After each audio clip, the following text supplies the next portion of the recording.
शक्तीपीठ महामार्गाच्या भूसंपादनाला आजच्या कॅबिनेट बैठकीमध्ये मान्यता मिळालेली आहे। कोल्हापूरमध्ये शेतकऱ्यांनी विरोध केल्यानंतर विधानसभा निवडणुकीच्या आधी शक्तीपीठ महामार्गासाठीचं भूसंपादन थांबवण्याचा निर्णय घेतला गेलेला होता। मात्र आज पुन्हा एकदा या भूसंपादनाला मंत्रिमंडळ बैठकीमध्ये मान्यता देण्यात आलेली आहे। या भूसंपादनासाठी 20,000 कोटी रुपयांच्या तरतुदीसाठीचीही मान्यता दिली गेलेली आहे।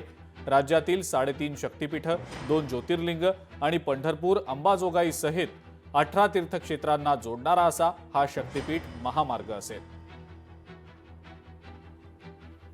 शक्तीपीठ हा मार्ग 14 जिल्ह्यातून 39 तालुक्यातून जाणारा मार्ग आहे आणि या मार्गाला महत्त्वाच्या सगळ्या ठिकाणी शेतकऱ्यांचा मोठ्या प्रमाणावर विरोध आहे।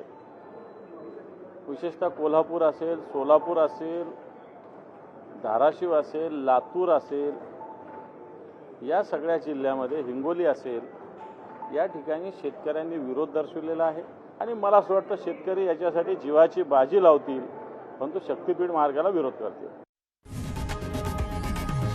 लोकशाही मराठी ऐका, पहा, जागरूक रहा।